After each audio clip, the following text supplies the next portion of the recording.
अस्सलाम वालेकुम। Welcome back to my channel. China grass के रेसिपीज़ आपने बहुत देखे होंगे, लेकिन जो रेसिपी मैं आज आप लोगों के साथ शेयर करने वाली हूँ वो एकदम डिफरेंट और बहुत ही टेस्टी बनके तैयार होती है। एक बार खाने के बाद आप इसके टेस्ट को भुला नहीं पाएंगे, इतनी टेस्टी बनती है।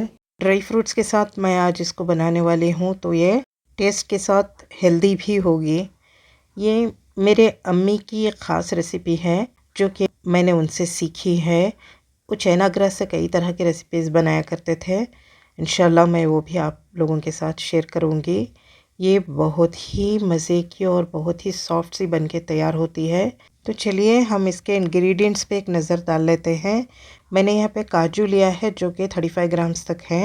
फिर मैंने बादाम 60 ग्राम्स तक लिए हैं। यहाँ पे मैंने तरबूज के बीजों को लिया है जो कि 35 ग्राम्स तक हैं। आप इसके साथ में खरबूजे के बीज को भी शामिल कर लें। मेरे पास नहीं थे तो मैंने उसको स्किप किया है यहाँ पे। फिर मैंने चिरौंजी ली है जो 30 ग्राम्स तक है, और शुगर है जो मैं 3 पाव लेने वाली हूँ, और ये खोवा 250 ग्राम्स तक लिया है। ज़ाफ़रान लेंगे फ्लेवर के लिए, और देसी घी का इस्तेमाल करेंगे। 40 ग्राम्स तक मैंने चाइना ग्रास लिया है। 10 ग्राम की एक पैकेट है। 2 लीटर मैंने दूध का इस्तेमाल किया है।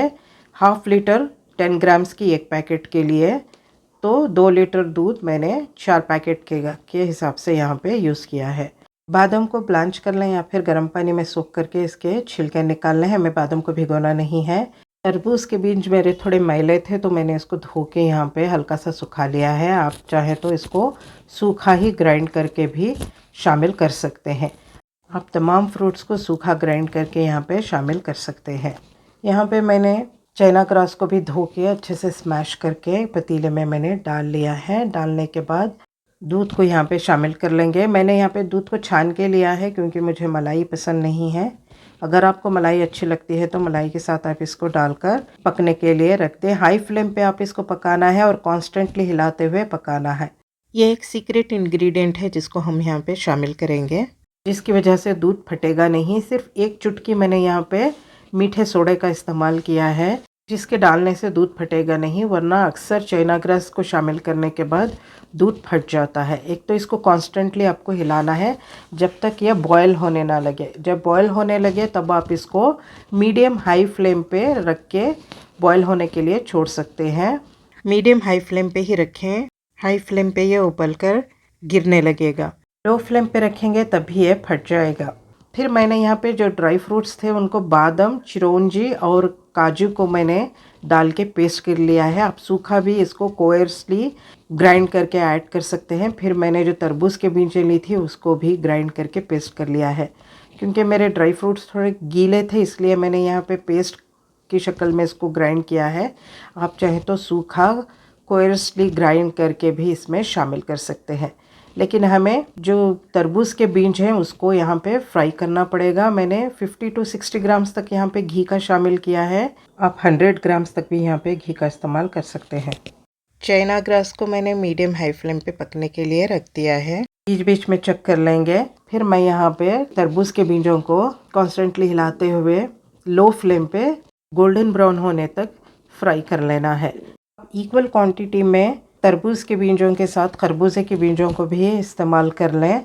मेरे पास खरबूजे के बीज ख़त्म हो गए थे तो मैंने सिर्फ तरबूज के बीज यहाँ पे इस्तेमाल किए हैं। खरबूज और तरबूज दोनों के बीजों को आप यहाँ पे शामिल करके इसको हल्का सा ब्राउन कर लें। आप चाहे तो चिरौंजी को भी इसी के साथ पाउडर करके आप फ्राई कर सकते हैं। मैंने यहाँ पे चिरौंजी को बादाम के साथ मैंने यहाँ पे ग्राइंड किया है। आप चाहे तो चिरौंजी को भी खरबूज और तरबूज के बीजों के साथ डालकर फ्राई कर सकते हैं। अगर आपको इसका फ्राई किया हुआ जो फ्लेवर है अच्छा लगता है तो आप फ्राई करके ले लें।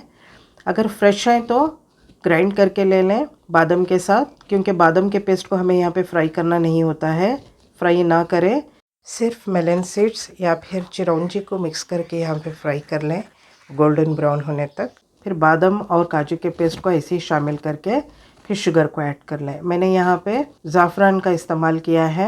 आपको फ्लेवर के लिए जितने भी ज़ाफ़रान शामिल करने हैं कर लें, या फिर इलायची के पाउडर को भी आप शामिल कर सकते हैं।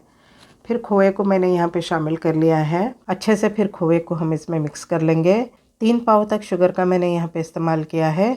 शुगर आप अपने टेस्ट के मुताबिक रख सकते हैं। तो शुगर को थोड़ा सा मिक्स करके पकाने के बाद जो हमने चना ग्रास को जो मैंने अलग से पकने के लिए रखा था उसको शामिल करके यहाँ पे पका लेंगे। ये एक बहुत ही आसान सी एक रेसिपी है। आप चाहें तो इसको 2 स्टेप्स में भी इस तरह से बना सकते हैं, या फिर जहाँ पे मैंने ड्राई फ्रूट्स को फ्राई किया था वहीं से आप इसके कुकिंग प्रोसेस को शुरू कर सकते हैं। तरबूज के बीजों को मैंने हल्का सा वहाँ पे गोल्डन ब्राउन किया था, वहाँ पे दूध और चना ग्रास को ऐड करके इसके कुकिंग प्रोसेस को शुरू कर सकते हैं। इस तरह से जल्दी से ये कुक हो जाएगा।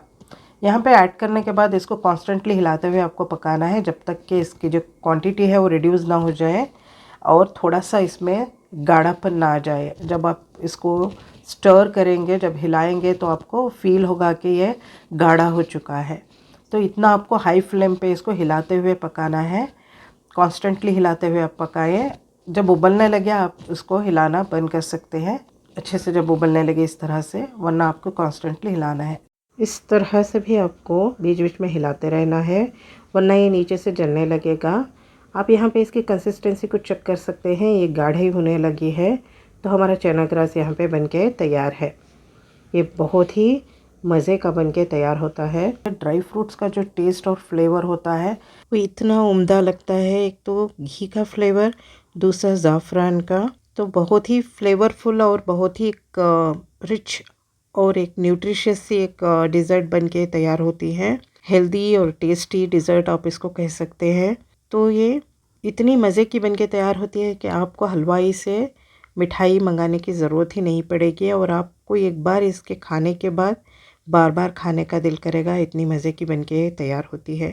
तो चना ग्रास को तो आपने अक्सर बनाते हुए देखा होगा, लेकिन इस तरह से चना ग्रास एक बार ज़रूर बनाएं, क्योंकि इसके टेस्ट और इसके फ्लेवर को ना एक तरह से इमेजिन ही नहीं कर सकते। इतना फ्लेवरफुल और एक टेस्टी सी एक डिज़र्ट बन के तैयार होती है और बहुत ही प्रेजेंटेबल भी लगती है।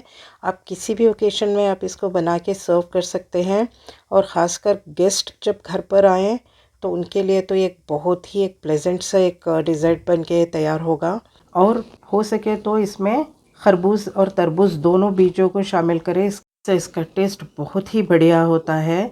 और हल्का सा गोल्डन ब्राउन कर लें मेलन सीड्स को। काजू और बादाम के पेस्ट को फ्राई ना करें, ऐसे ही शामिल करके इस तरह से मैंने यहाँ पे बनाया है, बना लें। ये बहुत ही मज़े का बनके तैयार होता है।